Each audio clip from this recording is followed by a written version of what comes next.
and welcome to the shed. In today's video we're going to be having a look at the very basic and old world tool, the draw knife. Hope you enjoy. So we're going to be looking at the draw knife today because the draw knife is a very useful tool in the workshop, whether you have a shaving horse that it was traditionally used with or not. Today we're going to be using the face vise, so you'll get to see how it actually operates and how it could work for you in your workshop. It is a single bevel knife, so we have it flat on this side and we have a single bevel.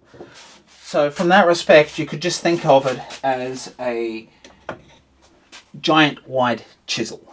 It's essentially the same as that, because obviously most knives are double beveled, but when it comes to the draw knife they're a single bevel, and when we get into the operation you'll see why. And it's basically for the same reasons that you have a flat side and a angled bevel on a chisel. We have a very intelligent design when it comes to these. Now some of these you can get that fold down, but we obviously have a nice thick piece in here and then a couple of handles, because it's called a draw knife. It's drawn towards us. Now the design is shaped like this on purpose so you can't cut yourself. It's using your own mechanical advantage. So when you pull back, your arms only go so far like that.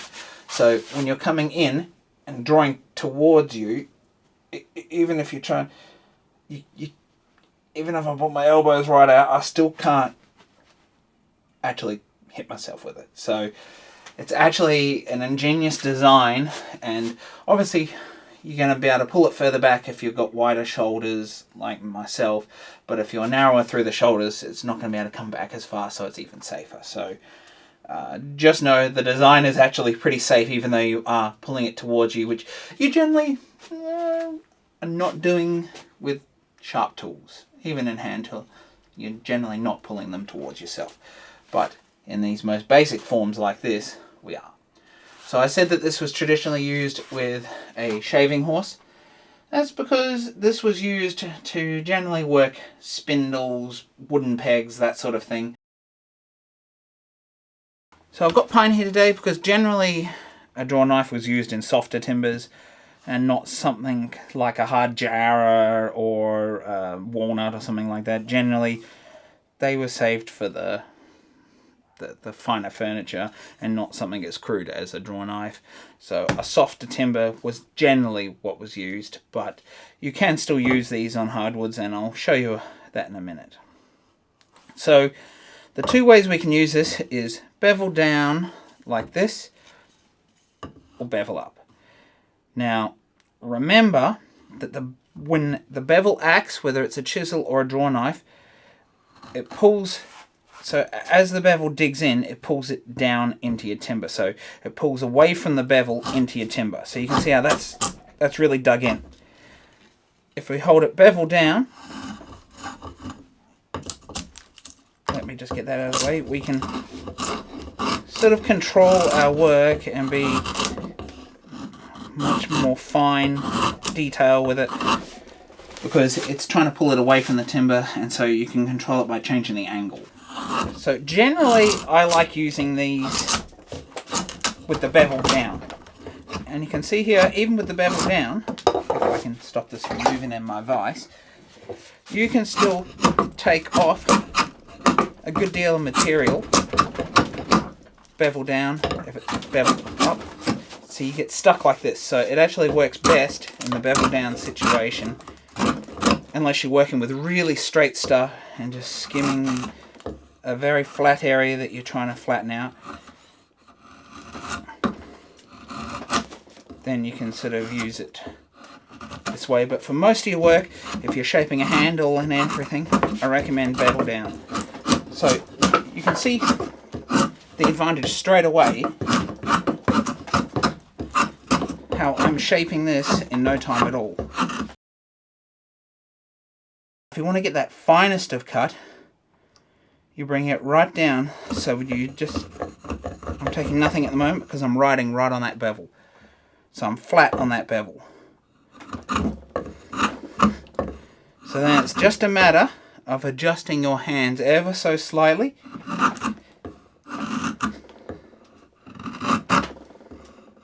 So you go more aggressive like that, tip it back on it, or you can start on the flat.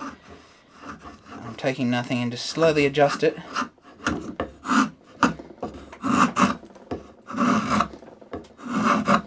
And you get it in the right situation with the right pressure.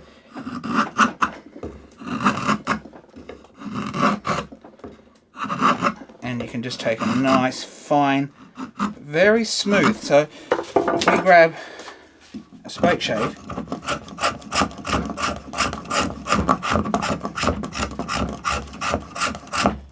we can get that smoothness. We can do the same, almost the same with the draw knife. But it's going to be easier with a spoke shave to get that smoothing cut. And I prefer using something like the draw knife, has more roughing cut. So if you're shaping a handle, you can see how much faster you could use this to get your basic shape there, and then move on and refine it with something like a spoke shave. So if you put too much force, it digs in. Without changing the angle, let your force off, and it cuts. So just like everything, you don't want to bulldog this tool. It's not going to do the job you want. You want it to do the cutting, so let it do the cutting. You don't need to push down really hard. If you're having to push really hard to cut with one of these, you're either taking too large a cut, so just reduce your cut depth a little bit, or it's not sharp. And I will be doing a video on how I sharpen these coming up in the next video. Like in a hand plane, the front edge comes in first, and because it gives you that slicing cut, it's just a little bit easier to use in some cases, and it does allow you to get little smooth, little noodle shapes, little very, very, very, very fine detailed work done with one of these.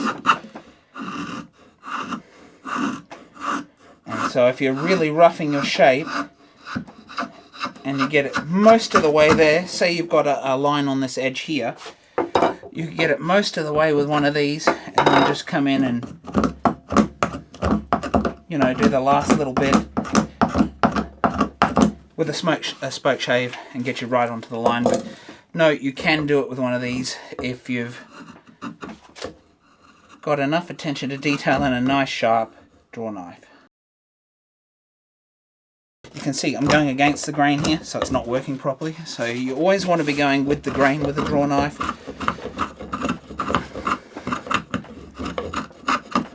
Against the grain doesn't work too well. Against the grain doesn't matter if you're just doing rough shaping and really ripping it off, as I was before. But when it comes to the smoothing work like this, you have to make sure you're going with the grain.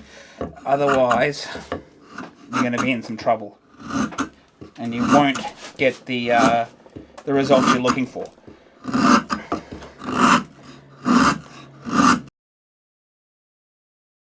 And so even in this very splintery jarrah, I can do these little fine movements.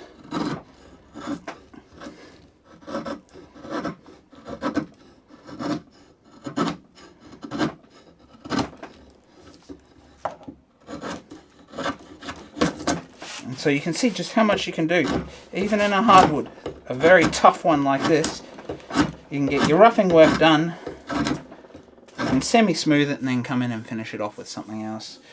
If you were shaping this in a jarrah, you'd probably come back and use some sandpaper or a file after that. But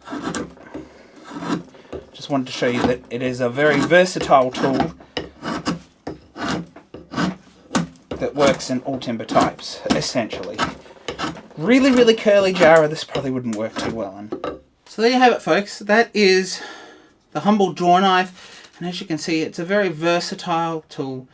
It goes back thousands of years, and you can see why. It's just a very, very basic tool, but it is a very quick and easy tool to use, and can range from very rough removal to some of the finest work that you can get out of a spoke shave, depending on how careful you are, the amount of pressure, weight and angle, and how sharp your draw knife actually is.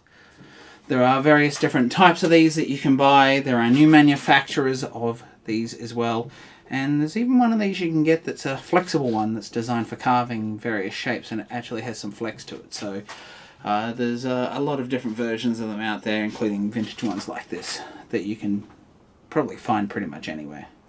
So if you like this video, please do like and subscribe down below. While you're down there, do sound off in the comments. And if you'd like to see another video such as the one you've seen here today, do check out the tool highlight video of the Stanley 164 down here below. Bye for now.